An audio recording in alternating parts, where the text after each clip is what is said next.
de 2024 ici au Grand Bornand. Allez les gars! Salut, bienvenue. Aujourd'hui, je suis au Grand Bornand, Coupe du Monde de biathlon. On vient voir la Mastart Homme. Bon, le temps est ce qu'il est, mais ça va être une super ambiance. Je vous emmène avec moi. Il y a Seb juste derrière la caméra. On est là pour profiter. On remercie Audelot qui nous a invités. Et on va passer un super moment. J'espère que les Français vont briller. Je vous dis à tout de suite. La météo va être humide, mouillée, mais on va essayer de rester jusqu'au bout. On sera sur les tribunes. À tout de suite. Poum! Bon, alors le biathlon, il faut peut-être mettre un petit peu de contexte parce que c'est un sport que tout le monde ne connaît pas. Et je vais vous parler du biathlon qu'on est allé voir grâce à Audelot au Grand Bornand en France. Donc c'est une Coupe du Monde de biathlon, hein, c'est le plus haut niveau du biathlon. Et ça se passe du 16 au 22 décembre. Et toute la semaine, il se passe des choses. Alors je vais essayer de vous expliquer rapidement comment ça se passe. Parce qu'effectivement, il a fait très mauvais quand on y était, il pleuvait notamment. Donc on n'a pas beaucoup d'images de ce qu'on a pu voir en direct. Et l'idée, c'est de vous expliquer rapidement les choses. C'est d'ailleurs, je pense, l'occasion de faire une nouvelle mission 3 minutes et de vous expliquer une semaine de biathlon de manière, je l'espère, assez simple. Ok, la mission 3 minutes. Celles et ceux qui ont réussi la plus belle semaine, ils sont là, nos athlètes de retour sur ce pas de tir. Le premier coucher de cette Mastart masculine ici à LCE Grand Bornand.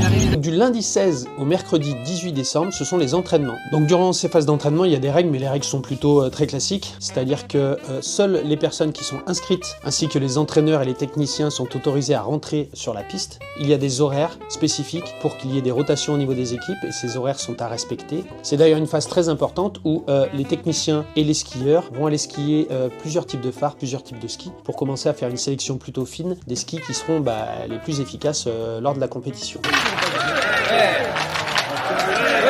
Oui! Oui! Pour Justice Strello. Ça va tourner tout comme Quentin Fillon-Maillet. Pour l'instant, Johannes a réalisé le titre parfait. Ensuite, donc le jeudi c'est le sprint homme. Alors ça, c'est une course qui est courte, ça fait 10 km chez les hommes et il y a un tir couché et un tir debout. S'ils ratent une cible, ça les entraîne vers un tour supplémentaire, faire une boucle qui fait 150 mètres. Vous pourrez le voir sur les images, quand on ne fait pas de tir, on la voit cette boucle. Bien souvent, ça définit le classement pour la poursuite qui aura lieu plus tard dans la semaine. Allez, ils ont faut qu'une fois. C'est 4 points sur les 100 fois. Le jour suivant, donc le vendredi, donc c'est les sprints dames. Donc là, ça fait 7,5 km, c'est un petit peu plus court, mais après les règles sont les mêmes. C'est-à-dire qu'il va y avoir 2 tirs, couché, debout, la boucle de 150 mètres si on rate une des cibles. Et le format du sprint, je ne l'ai pas dit pour l'homme, mais c'est une course contre la montre. Donc les coureurs partent à intervalles réguliers et ils se battent contre un chrono. Bien souvent, ça définit le classement pour la poursuite le lendemain. C'est dommage. Pour la gagne, c'est fini. Et donc le samedi, poursuite hommes et dames. Donc la poursuite, je vais essayer de vous expliquer simplement. Donc les coureurs ont fait les sprints, d'accord, la veille ou l'avant-veille. Bien souvent, c'est ça qui définit la façon dont va se passer la poursuite. Et donc avec les écarts de temps qu'ils ont eu selon les chronos qu'ils ont fait, ils vont partir les uns après les autres. Ils vont avoir cet écart de temps qu'ils ont eu sur le sprint. Pour les hommes, ça fait 12,5 km, pour les filles, ça fait 10 km. Et il y a 2 tirs couchés et 2 tirs debout. Et comme sur les autres épreuves, si on rate une cible, on fait une boucle de 150 mètres. Si on rate 2 cibles, on fait 2 boucles de 150 mètres. Et là, c'est le premier qui franchit la ligne d'arrivée, ou la première, qui remporte cette épreuve. En tout cas, c'est une épreuve où il y a beaucoup de monde en même temps sur la piste, où il y a ces écarts qui sont faits la veille. Donc, c'est assez intéressant comme course. Ouais. Ouais. Ouais. Ouais. Ah, il faut. Regarde derrière, regarde le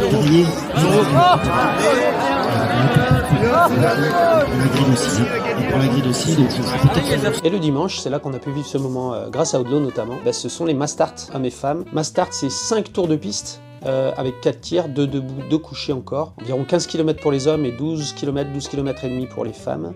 Et là, c'est un départ tous ensemble. Alors il y a quand même des lignes de départ. Ça c'est défini par soit le classement du coureur, son classement actuel de la Coupe du Monde, son classement général, soit des courses précédentes. Et donc là ils partent tous ensemble. Toujours pareil, si vous ratez une cible, il faut faire une boucle de 150 mètres supplémentaires. Et c'est la course qui boucle le week-end, qui est assez spectaculaire parce que tous les athlètes ont leur chance sur cette course en Mastart. Bon les Français n'ont pas brillé, vous l'avez vu, sur cette Coupe du Monde de biathlon au Grand Bornand, mais le spectacle reste extraordinaire sur ce biathlon.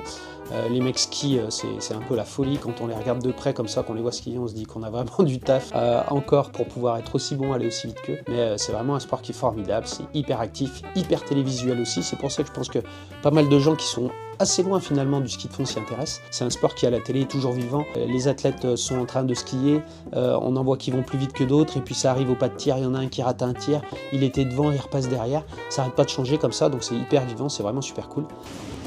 Tadam! C'est terminé. Et ben voilà, on va rentrer à la maison, c'était vraiment excellent. On a passé un super moment, les Français n'ont pas été très forts, ils ont surtout raté le tir. Je remercie encore Thomas de chez Audelot qui nous a invités, on a fait vraiment un super truc, on s'est marré. Et puis je vous dis à la prochaine, Coupe du Monde de biathlon, c'était au Grand Bornand, c'était vraiment top. A plus, ciao! C'est beau, c'est beau, c'est beau. Dans la ligne droite d'arrivée pour Tarlier.